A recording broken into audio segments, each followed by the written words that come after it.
Bro, I swear, bro. Oh my god.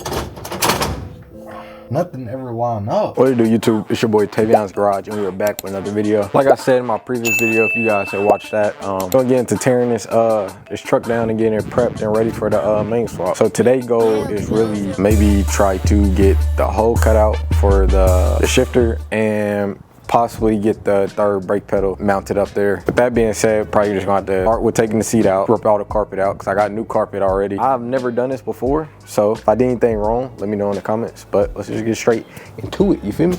So from what I can see is there's two 14mm bolts right here, probably three Phillips screws right here. First, we're just gonna start off by taking these bolts out and removing the seat.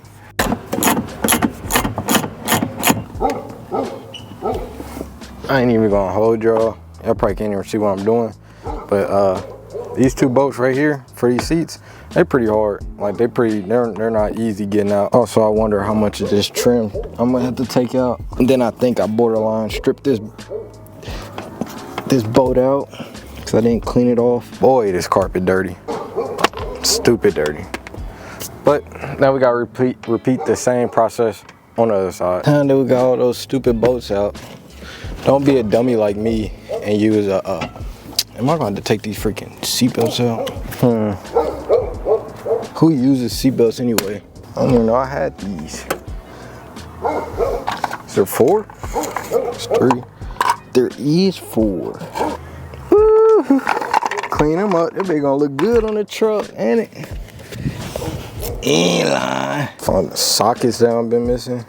That is 10 mil. Nah, but for real, this is how I easily sidetracked it. I get, bro, is you staring at my? Y'all niggas weird, boy. I'm gonna cut y'all back on. I'm cool. So if y'all can see back there, there's an 18mm bolt right there, and that's for the seatbelt. You undo that, and then I'm pretty sure you can kind of push seatbelt stuff through. This can't get it loose. I don't know what can then. It's a black clip back here, and I really don't know how to take this clip off. That took a little bit longer than expected, but everything is finally off.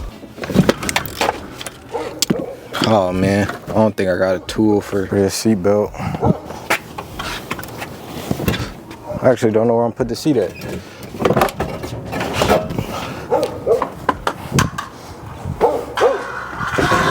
Look how filthy this carpet is. This is another reason why I wanted to take this seat out, but it is dirty. I don't have that tool here. Everything that I have is at the shop, and that's unfortunate, but I'm probably gonna go run it or at least get that tool. So I thought to myself, why am I cleaning out the rest of this carpet if I'm throwing it in the trash regardless? But what you're gonna need is a T50 torque to get these bolts out, these seatbelt bolts out. Just like that. Just like that, little twin. These side trim bolts, boy, they are difficult to get out. Glad they didn't strip out, you know what I'm saying? That'd be a real bad day. I got this trim off. I'm gonna have to clean this piece up for sure.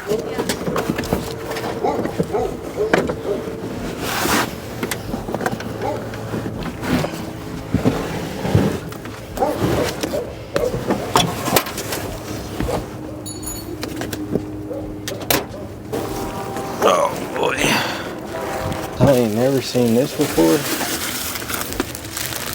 It looks like it's just been, look at that. It's just been collecting water. We'll start having the floor rust out. Oh man.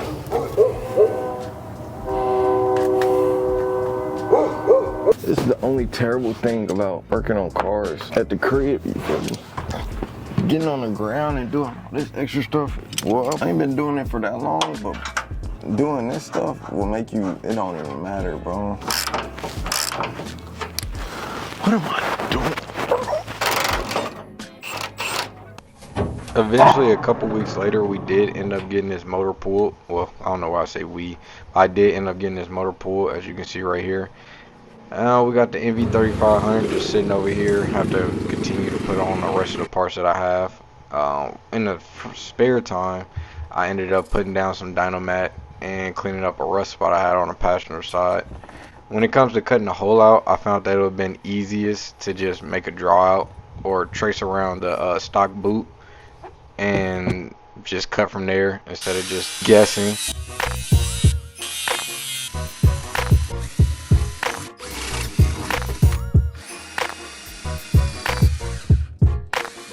Alright, so I know this video, everything is going to be kind of all over the place a little bit, but if you stayed this long, I appreciate you, you know what I'm saying?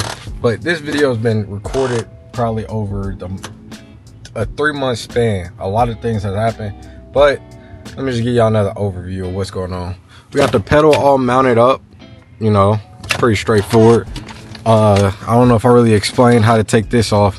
It's 2 screws that go through here and here.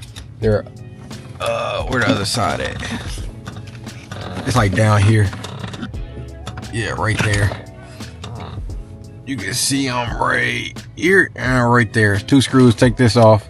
Once you take those off, you can pretty much pop this out like so. And then you need to get like a self tapper and drill up in there and make sure that it's so it doesn't come down. You know what I'm saying? But we got everything bolted up for the most part.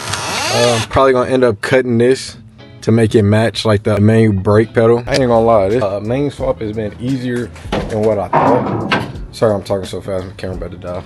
Got the hose drilled out all the way, got the 2 nuts on there. I just need to put the master on. You know, a lot of you guys just watch my videos and y'all don't really leave me no feedback. So it's kind of hard to know if I'm doing anything right or if I'm doing anything wrong when it comes to making these videos. So if y'all could, come here, sit down with me. Wait, let me get y'all a chair. Now that y'all sitting down, you know, it's kind of hard for me to, come here, come a little closer. It's kind of hard for me to know if I'm making correct, good videos or good content if you guys aren't giving me feedback. So I appreciate you guys. I know some of y'all aren't subscribed, so go ahead and subscribe. I just gave y'all a chair to sit down and chill with me. I'm just trying to make it out, you know what I'm saying? I feel like a lot of people don't make good content like me. I just don't know, man. I just don't want to cry. Let's get back to work.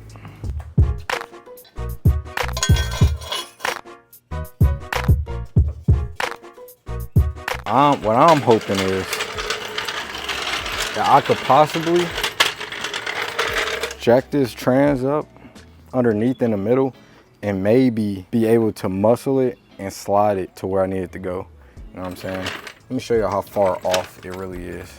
That's where it's sitting at. So clearly it's not straight, but I just don't know how much more. I don't know if I'm gonna have to cut the trans tunnel up a little bit more for it to go forward some more, but it looked like I should have enough room. I hope I have enough room to be able to push it forward some more, push it over and forward. All right, so it's another day. So I really couldn't figure out why the transmission wouldn't line up to where how it's supposed to. So I moved it back some so it could be centered. If it's too far forward, then it would be hitting on the dash when I'm shifting or whatever. So they said just move it back and drill some holes, make some new holes for the cross member because it does line up. It ain't perfect, but the trans is in there. These 2 holes are lined up with the cross member still. What I'm gonna do is I'm gonna take the cross member out and I'm gonna drill holes. I'm gonna mark it and I'm gonna drill holes through the cross member. Since those 2 additional holes and make the cross member kind of like adjustable if I need to push it forward or push it back or something like that. So it's a whole new day finally. So I went ahead and ordered the Dirty Dingo tubular OBS cross member. So now hopefully this can fix that issue of the motor being pretty much crooked or whatever. I have all this room of adjustment now.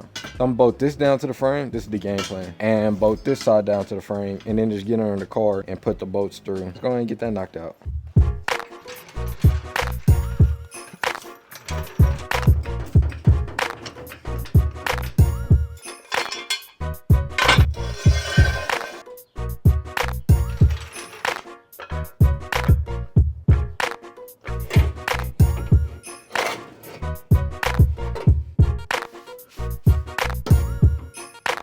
I got this piece on there already. You gotta take this little bracket off right here. 13 millimeter, sits right there. I don't know what it was holding, but you gotta take this off for the driver's side and you'll be able to get this bracket on. Now we gotta get the same bracket on the other side and then get this cross member on here. Should be close to being finished. All right, so Sorry I couldn't film as much as I wanted to, mainly because getting this crossmember in, I had it in there. I had it in the stock location holes. So there's the stock hole is right here and right here.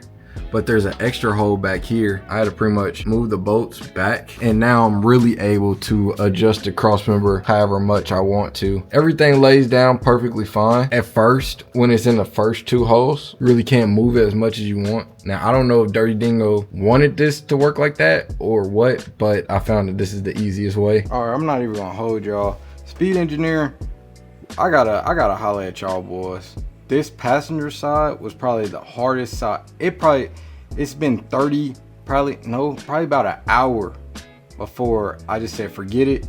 Let me take the motor mount bolt out, jack the motor up, and try to slot the header in that way. Because bruh, underneath the car, trying to get inside the car, you're gonna be hitting. I cut the ear off on the trans.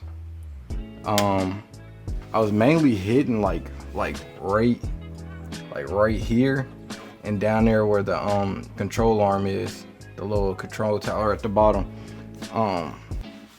Bruh, passenger side, I don't know if it's gonna be possible. Maybe it is, maybe I'm just slow, but this was probably the hardest.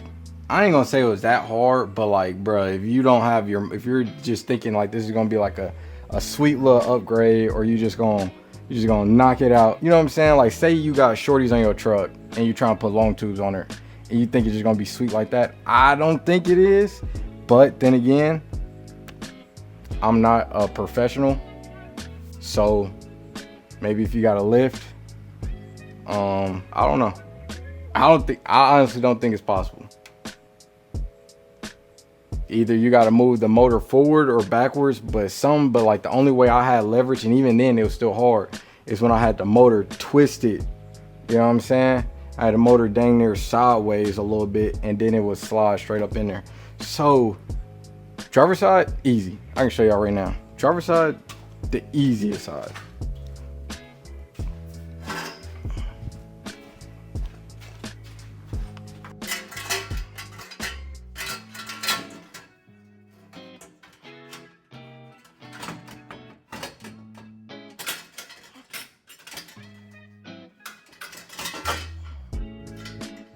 Look at that. Driver side in pretty much.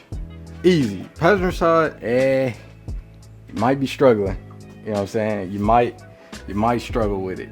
But you got the headers in for the most part. I gotta run to a store. I don't know if I'm gonna do that today because I'm frustrated. I ain't gonna lie to you. When stuff like this happen, I don't know if it's just me, but I tend to like take it as like signs to like, let me just chill out and go do something else, because that's when things start to break or things don't go the way I want it to go. But yeah, next video we're gonna be probably rewiring this car. I got everything figured out again on what's what.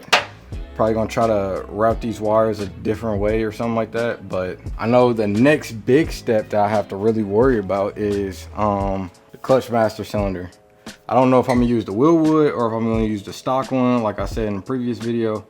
But that is the next thing. I gotta figure out the push rod length, however that works.